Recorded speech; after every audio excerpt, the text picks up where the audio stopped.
Los verbos de bota. Navegando 2, capítulo 1, la página 7. Today we're going to talk about boot verbs or stem changing verbs. You need to open up your Los Apuntes de Español 2 notebook, find the next clean available page of Cornell Notes so you have a place to write down this information today. If you need additional information, like I said, this is on page 7 in chapter 1 of your Spanish 2 textbook. Here we go. Las reglas. It wouldn't be a grammar topic if we didn't have some rules to follow, and here they are. Boot verbs are also known as stem changers. These verbs change their stems in all forms except for the nosotros and vosotros in the present tense. If the vowel closest to the end of the stem is an O, it changes to U. If the vowel closest to the end of the stem is an E, it changes to IE. And in some special cases, some IR verbs will change that final E to just an I. Alright, let's look at some examples. O to UE stem changers.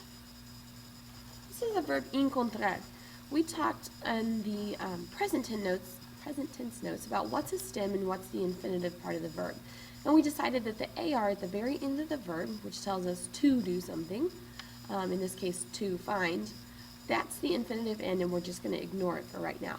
So we want to count backwards and find the next vowel that we run into. In this case it's the O, and the O is what's going to stem change. If you'll notice, I have already conjugated the verb for you here.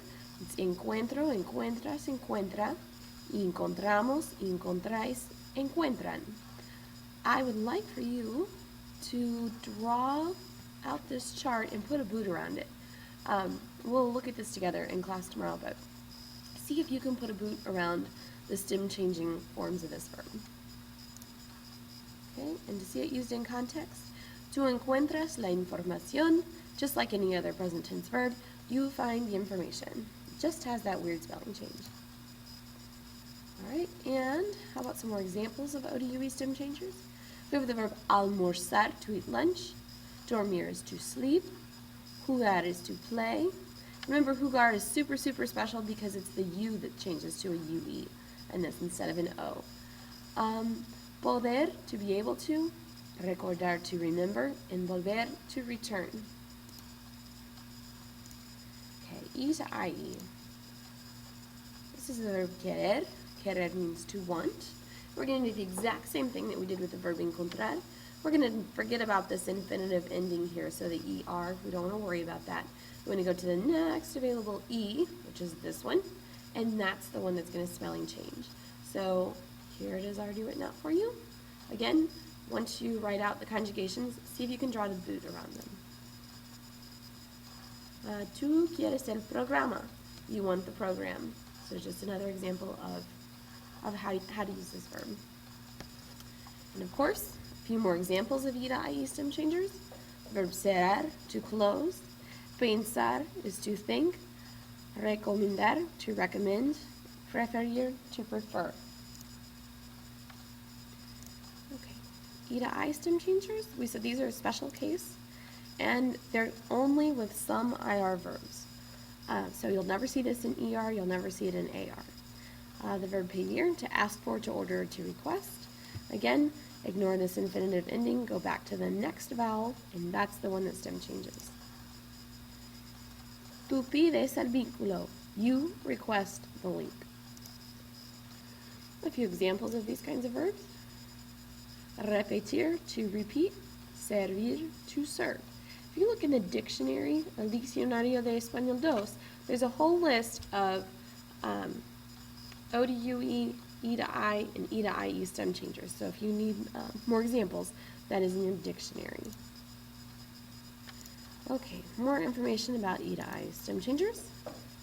The verb seguir and also the verb conseguir have a weird spelling change. For whatever reason, in their yo form, they are considered go verbs because it ends with an O here, and we get rid of the U. So that's what makes this part of the yoga. I'm sorry, the yogo family. Because again, this U that's in the infinitive in seguir and also in conseguir both get dropped.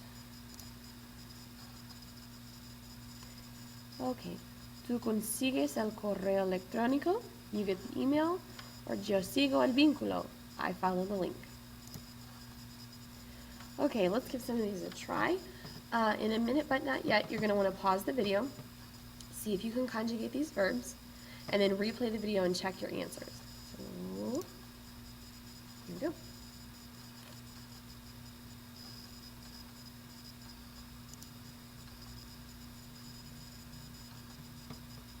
All right, how did you do? Go ahead and check your answers.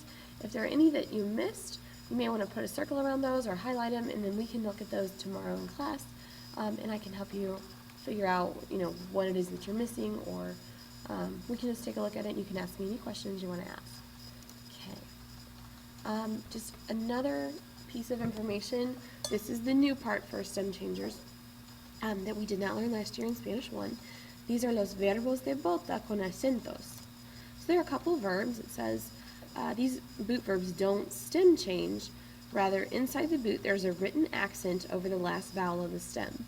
So instead of having a spelling change, they have an accent change. The accents follow the same pattern as the spelling changes in regular boot verbs. So which two forms aren't going to have accents? I hope you said nosotros and vosotros. The nosotros and vosotros forms do not have accents on the stem. Por ejemplo, so for example, this is the verb enviar, and you'll notice that in enviar we have accent on the I, accent on the I, accent on the I. Get over here to nosotros, and there's no accent on this I. Look at the vosotros form. We have an accent here, but it's not on the I. It's on the regular vosotros ending for an AR verb when it falls on the A. And then over here in the ellos, ellas, ustedes form, we do have envían with, envían with an accent on the I. Okay, tú envías el texto, you send the text. And another example, continuar. So you'll see again that in all the boot forms, so these three on this side and then ustedes over here, the accent falls on the U. In nosotros and vosotros, no accent on the U. Por ejemplo, yo continuo la búsqueda. I continue the search. Okay, here are a couple of verbs for you to practice. I would like for you to go ahead and pause the video again, try this out, and then check your answers. La práctica, las respuestas, y más respuestas. Again, if there's any information that you, or any of these that you didn't get correct, make sure that you put a circle around them, star them, or something so that you remember to ask me a question tomorrow and we'll look at it together. All right, super quick. Now's the time for you to look over your notes and ask yourself, did you write detailed notes? Did you include charts, definitions, rules, examples, all the things that you wanted to include? Did you write down questions over material you didn't understand? Did you circle, highlight, star information that didn't quite make sense to you? And finally, did you replay the video to catch any information that you missed? So remember, that's always an option for you. These videos will be up all year long. All right, thanks.